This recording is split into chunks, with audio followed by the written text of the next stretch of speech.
दोस्तों, भारत के 303 पैसेंजर से भरा हुआ एक जहाज पकड़ा गया है फ्रांस एयरपोर्ट पर और उसमें जो लोग थे वो गैर कानूनी तरीके से कहीं जा रहे थे।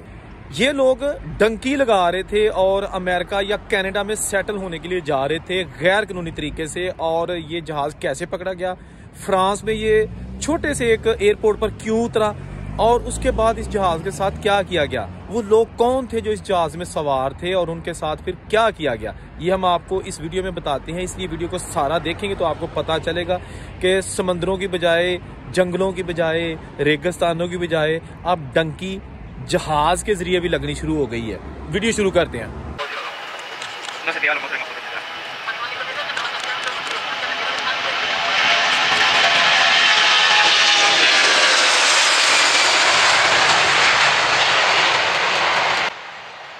अच्छा दोस्तों, लेजेंड एयरलाइन का एक तैयारा जिसमें 303 इंडियन पैसेंजर सवार थे, ये दुबई से फिर ये जब आता है फ्रांस की हदूद में तो इसका पेट्रोल ख़त्म हो जाता है।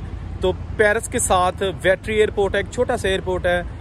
पायलट इसको उस एयरपोर्ट पर लैंड करता है ताकि रीफिलिंग करवाई जा सके। इस मौके पर इसको एक मशकूक तैयारा समझकर, इसकी मशकूक सरगर्मियां देखकर जो फ्रेंच हुकाम है इन्होंने इस तैयारे को ग्राउंड कर लिया और इसको उड़ने से रोक दिया गया।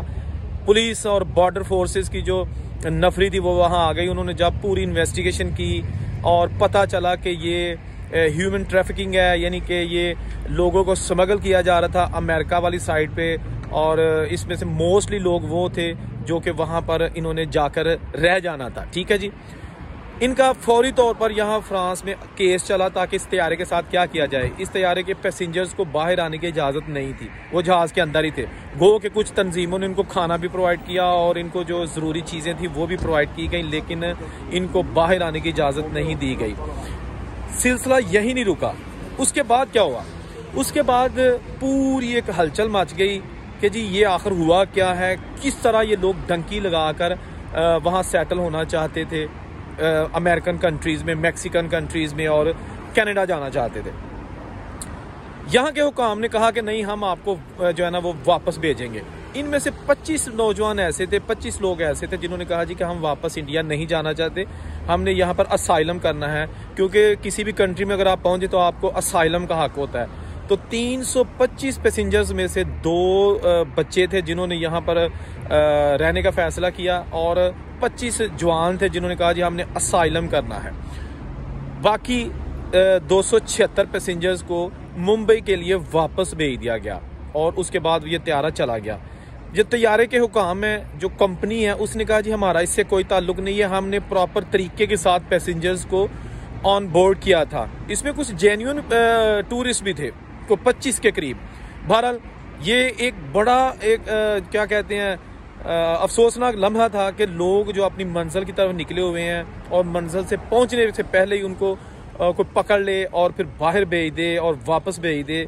लेकिन ये सिलसिला यहाँ नहीं रुका। उसके बाद जब ये लोग इंडिया पहुंचे तो इनको मजीद पकड़ लिया गया ताकि फर्दर इन्वेस्टिगेशन की जाए कि ये किस तरह जो डंकी लगाकर बाहर जा रहे थे। खूब चर्चा हुआ इस खबर का। ये तकरीबन 3-4 हफ्ते पहले का वाकया है। लेकिन उसके बाद अपडेट्स ये है कि जो 25 लोग फ्रांस में रह गए थे उनका केस चलना शुरू हो गया है। असाइलम राइट्स उनको जो है ना अभी जो प्रोसेस के राइट्स हैं, हकूक है, वो तो मिलना शुरू हो गए हैं, लेकिन उनकी अभी केस का फैसला नहीं हुआ क्योंकि असाइलम का फैसला कम से कम 5-6 महीने कम से कम लग जाते हैं। आपको वो बुलाते हैं, इंटरव्यू करते हैं, इस दौरान आपको वो रहाइश भी देते हैं और मंथली खर्चा भी देते हैं। गो के आपको काम करने की इजाज़त नहीं होती, वर्क राइट्स नहीं होते फ्रांस में। ये आपको 2 कैटेगरी में पैसे देते हैं। अगर तो आप इनसे रहाइश लें फिर आपको 220 यूरो महीने के देते हैं खर्चा। अगर आप इनकी रहाइश नहीं लेते तो 425 यूरो महीने के देते हैं। एक कार्ड बनाकर देते हैं ATM जैसा और उसमें से आप ग्रॉसरी खरीद सकते हैं, ऑनलाइन परचेजिंग नहीं कर सकते। तो फ्रांस में जो 27 लोग रह गए थे वो आज भी फ्रांस में मौजूद हैं। उनके केसेस चल रहे हैं, उनकी जो रेफ्यूजी स्टेटस है उसके हवाले से केसेस चल रहे हैं, लेकिन उसके बाद जो 276 मुसाफिर थे उनको वापस भेज दिया गया। दोस्तों, ये तो एक वाकया था कि पायलट ने रीफिलिंग के लिए इसको जो है ना वो एक लैंड कर दिया एक एयरपोर्ट पर। अगर ना करते तो ये वहाँ अमेरिकन जो सेंट्रल अमेरिका की एक सिटी है वहाँ पर इसने लैंड करना था, उसके बाद फिर लोगों ने जहाँ भी निकल जाना था।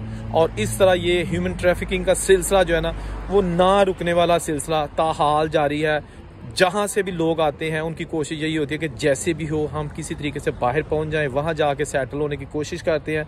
अपने मुल्कों में ये पैसे भिजवाते हैं, अपना लिविंग स्टैंडर्ड बेहतर करते हैं, लेकिन इसके लिए बहुत सारी कुर्बानियाँ देनी पड़ती हैं, प्रॉब्लम्स आती हैं, बहुत सारे जो लॉस जो है ना वो होता है इंसान का। पीछे फैमिली जो है ना, वो फैमिली मेम्बर्स मरना शुरू हो जाते हैं बेचारे, लेकिन ये लोग वहाँ से नहीं पहुँच पाते। ये सिलसिला जो है ना अब कब जाके रुकता है? गो कि गवर्नमेंट ने बहुत सारी सख्त पॉलिसीज़ की हुई हैं। हर हुकूमत ने कहा है कि जी जो इलीगली माइग्रेंट्स हैं उनका सद्देबाब किया जाए, ताकि वो अपनी जानों पर खेलकर बाहर ना आएँ, लीगल तरीके से आएँ। ये जो इलीगल सफ़र करते हैं, डंकी लगाते हैं, ये एक बाज़ का जान भी गंवा बैठते हैं। अभी हाल ही में फ्रांस से यूके जाने के लिए जो एक छोटी सी एक नदी है, जो समंदरी एक पट्टी है, उसको इंग्लिश चैनल कहते हैं। वो इंग्लिश चैनल तकरीबन 50 किलोमीटर का फासला है, जो सरहद है फ्रांस की और इंग्लैंड की।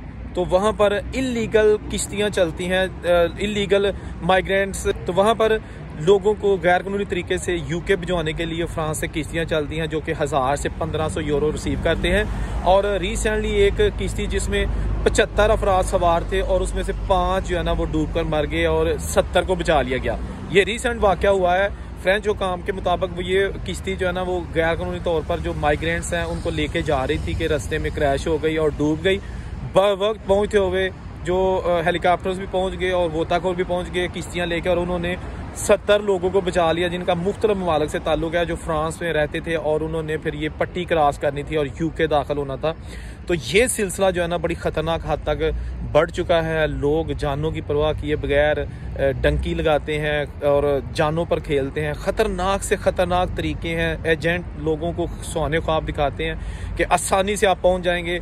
लोग फिर अपनी ज़मीनें बेच देते हैं, पैसे गिरवी रखवा देते हैं, एजेंटों को पैसे देते हैं। एजेंट फिर उनके साथ बहुत ज़्यादा बुरा सलूक करते हैं, क्योंकि उनका कोई उस वक्त वाली वारस नहीं होता। जो लोग डंकी लगा रहे होते हैं और फिर जो पहुंच भी जाते हैं तो उसके बाद भी उनके लिए सेटल होना बड़ा एक चैलेंज होता है। ये आसान काम नहीं कि किसी कंट्री में जाके आप सेटल हो जाएं और वहाँ पर डॉक्यूमेंट्स बना दें या आपको वर्क राइट्स मिले।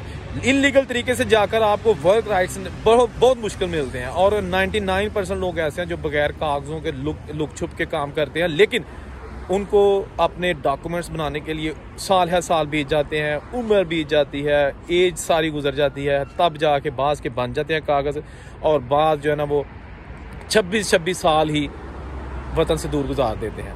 ये जो बगैर पेपरों के लोग होते हैं, इनको बहुत सारे मसाइल का सामना करना पड़ता है। ख़ास तौर पर जब ये किसी जगह काम करते हैं तो बहुत थोड़े पैसे इनको मिलते हैं, लेकिन टारगेट इनका पैसे कमाना तो होता ही है, लेकिन इनका मकसद होता है कि यहाँ पर हम अपने आप को लीगल कर लें और बच्चों को बुला लें, ताकि कल को हमारा फ्यूचर सिक्योर हो जाए। यही सोचते सोचते वो फिर सारी ज़िंदगी गुजार देते हैं। और जो हमारे मुल्कों में लोग बाहर वाले लोगों को देखते हैं, इनकी शाना ज़िंदगी देखते हैं, तो उनकी कोशिश होती है कि वो भी सारी जमा पूंजी बेचकर बाहर आ जाएं। खैर देखते हैं क्या होता है। बहरहाल ये थी खबर, आप तक पहुँचानी थी। वीडियो अच्छी लगी है तो कमेंट ज़रूर कीजिएगा, मुझे आपके कमेंट का इंतज़ार रहेगा। अल्लाह हाफिज़।